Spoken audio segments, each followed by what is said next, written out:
My dear students, আজ এই ভিডিওতে আমি আলোচনা করব মডাল অক্সিলারি ভার্ব মাইটের বেসিক ব্যবহার সম্পর্কে। সো তোমরা যদি মেয়ের ব্যবহারটা ঠিকঠাক বুঝে থাকো তাহলে মাইট সম্পর্কে বুঝতে একটু সময় লাগবে না।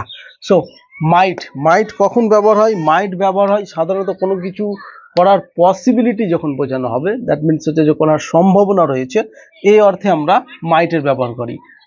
কিন্তু আমরা একটু অন্যরকম ভাবে এখানে মাইটের ব্যবহার শিখবো, সেটা হচ্ছে যে হয়তো কোনো কিছু করতে পারা অর্থে আমরা মাইটের ব্যবহার শিখব। হয়তো কোনো কিছু করতে পারা অর্থে আমরা মাইটের ব্যবহার শিখব। এইবার এটা হচ্ছে যে হয়তো কোনো কিছু পারা, আর মাইট শব্দটা আমাদের ব্যবহার হয় পাস্ট টেন্সে। মেয়ে ব্যবহার করি আমরা প্রেজেন্ট অ্যান্ড ফিউচারে, আমরা এখানে ব্যবহার করব পাস্ট টেন্সে। এবার দেখো, হয়তো পারা, এই যে পারা শব্দটি, সেটি পাস্ট টেন্সে কি কি রূপ হতে পারে? পারতো, পারতাম, পারলাম, পেরেছিলাম, পারছিল, এইরকম রূপ হবে। মানে হয়তো পারতাম, হয়তো পারতো, হয়তো পারলাম, হয়তো পেরেছিলাম, হয়তো পারছিল, এইরকম ক্রিয়াপদটি থাকবে, কোনো একটা কাজের সঙ্গে থাকবে। আর অ্যাফার্মেটিভের ক্ষেত্রে সাবজেক্ট মাইট, তারপর ভার্বের ফার্স্ট রূপ, তারপর অবজেক্ট, এটা হলো অ্যাফার্মেটিভের রুলস। আর নেগেটিভের ক্ষেত্রে এই মাইটের পরেই আমাদের নট বসবে।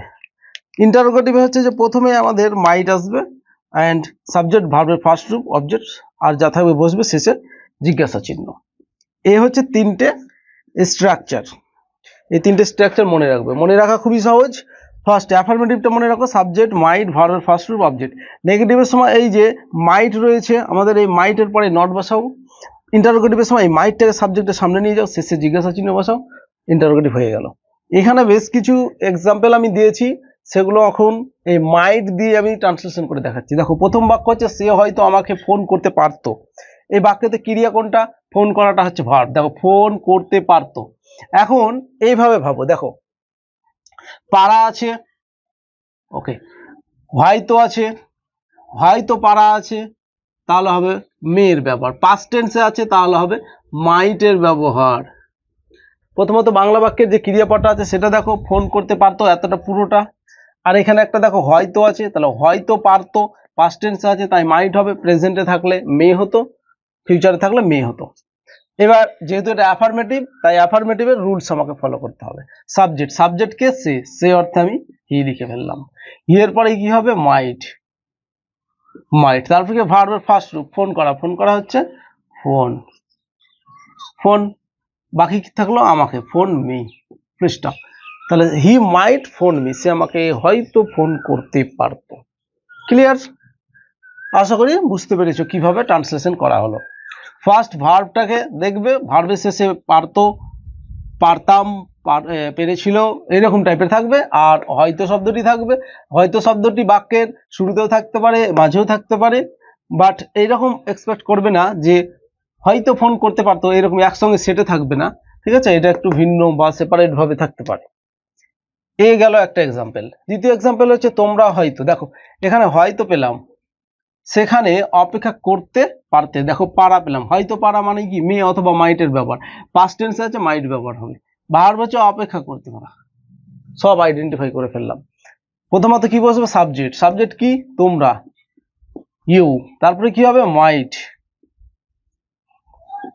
ভার্বের ফার্স্ট রূপ অপেক্ষা করা, ওয়েট, ওয়েট। আর কি রয়েছে? সেখানে, দেয়ার, দেয়ার। তাহলে বাক্যটা কি হলো? You might wait there. Clear?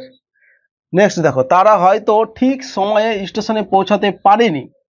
দেখো, হয়তো পারেনি, নি আছে নেগেটিভ, পারা, এটাকে রিভাইজ করে দাও, ভাইস ভার্সা, উল্টোটা করে নাও, opposite.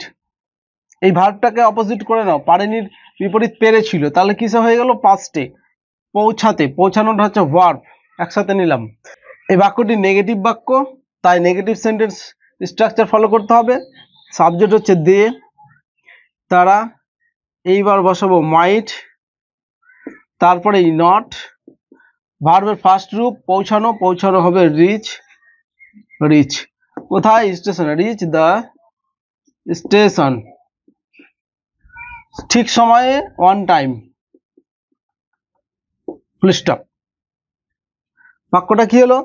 They might not reach the station on time. Clear? এই হচ্ছে নেগেটিভ। আরো একটা নেগেটিভ আছে, এই নেগেটিভ বাক্যটি তোমরা ট্রান্সলেশন করে দেখাও আমাকে কমেন্ট বক্সে। রোহিত হয়তো ইংরেজি বলতে পারতো না, দেখো হয়তো আছে আর পারা আছে, পারতো না, তাহলে বলতে পারা, এখানে না আছে নেগেটিভ, পাস্ট টেন্সে আছে তাই মাইটের ব্যবহার হবে। তাহলে হয়তো পারতো না, তার মানে কি হয়তো পারা মানে মেয়ে অথবা মাইটের ব্যবহার পাস্টে থাকলে মাইট হবে, না আছে নেগেটিভ হবে। তাড়াতাড়ি এই ভিডিওর কমেন্ট বক্সে কমেন্ট করে দাও। ওকে, এবার আমি একটা ইন্টারোগেটিভ সেন্টেন্সের এক্সাম্পল দেখাই যে তোমার ভাই কি হয়তো পরীক্ষাটি পাস করতে পারতো। বাক্যটা কিন্তু আমাদের এইরকম থাকে, তোমার ভাই কি পরীক্ষাটি পাস করতে পারতো। এই হয়তো শব্দটা ব্র্যাকেটের মধ্যে রেখেছি এই কারণেই যে এটা অনেক সময় উহ্য থাকে। ক্লিয়ার, এটা অনেক সময় উহ্য থাকে এবং ডাইরেক্ট আমাদেরকে বুঝে নিতে হবে যেটা একটা পসিবিলিটি বোঝানো হচ্ছে, আর তখন এই রকম বাক্যকে আমাদেরকে এই মাইট দিয়েই করতে হবে। কেন মাইট দিয়ে করছি দেখে নাও। পারতো মানে পাস্ট টেন্স, পাস্ট থাকতে গেলে আমরা জানি কি, আর এখানে হয়তোটা আমি ব্র্যাকেট এই কারণে লিখেছি যে হয়তো রয়েছে, তাহলে হবে কি এখানে মাইটের ব্যবহার হচ্ছে।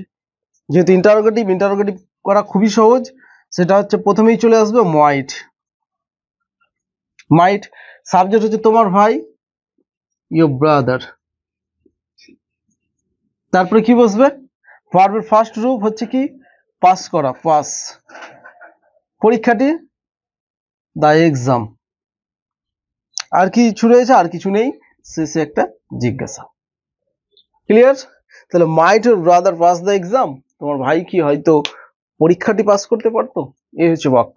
তো আশা করি এই বাক্যটি তোমরা ইতিমধ্যে কমপ্লিট করে ফেলেছো এবং কমেন্ট করে দিয়েছো, তো অবশ্যই আমি সেটাকে চেক আউট করে নেব। তোমরা মাত্র কয়েকটি জিনিস মনে রাখো, তাহলে এই মাইটের ব্যবহার একেবারে সহজ মনে হবে। আর এটা একটা বেসিক ব্যবহার বা বেসিক কনসেপ্ট দিলাম, এই মাইট নিয়ে আমরা বিস্তারিতভাবে আলোচনা করব। সো সেই ভিডিওগুলি যদি পেতে চাও তাহলে অবশ্যই কমেন্ট করে জানাও, ঠিক আছে? তাহলে যত কমেন্ট বেশি পড়বে তত তাড়াতাড়ি আমরা সেই ভিডিওগুলি মেকিং করব। দেখো মাইটের ব্যবহার হয় কি, হয়তো পারা অর্থে পাস্ট টেন্সে, হয়তো পারা অর্থে পাস্ট টেন্সে, যখন ক্রিয়াপদটা পাস্ট টেন্সে থাকবে এবং পারা অর্থ বোঝানো হবে তখনই কিন্তু মাইটের ব্যবহার হচ্ছে। এখানে রূপগুলো আমি একটা করে দিয়ে রেখেছি যাতে করে তোমাদের সুবিধা হয় সেই টেন্সটা আইডেন্টিফাই করতে। এবং অ্যাফার্মেটিভ, নেগেটিভ, ইন্টারোগেটিভ প্রত্যেকটার স্ট্রাকচার আমি দিয়ে দিয়েছি। স্ট্রাকচারগুলো খুবই সহজ, জাস্ট অ্যাফার্মেটিভটা মনে রাখতে হবে, নেগেটিভে নট ব্যবহার করতে হবে ঠিক জায়গাতে, ইন্টারোগেটিভে সেই মোডাল ভার্বটাকে সাবজেক্টের সামনে নিয়ে যেতে হবে, শেষে একটা জিজ্ঞাসা চিহ্ন দিতে হবে।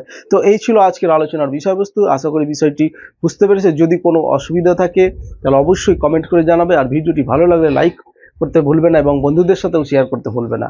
আর আমাদের চ্যানেলটিকে সাবস্ক্রাইব করে পাশে আসা বেল বাটনটাতে ক্লিক করে রাখবে যাতে করে নতুন নতুন ভিডিওর নোটিফিকেশনগুলো তোমাদের কাছে পৌঁছে যায়, সেই জন্যই কিন্তু বেল বাটনটা অন করে রাখতে হবে। তো আজকে এখানে শেষ করছি, পরবর্তী ভিডিওতে আবার দেখা হবে। ততক্ষণ সবাই ভালো থাকবে, সুস্থ থাকবে, আর আমাদের ইউটিউব চ্যানেলের ভিডিওগুলি দেখতে থাকবে এবং অপরকেও শেয়ার করে দেখাতে থাকবে। Thanks for watching this video.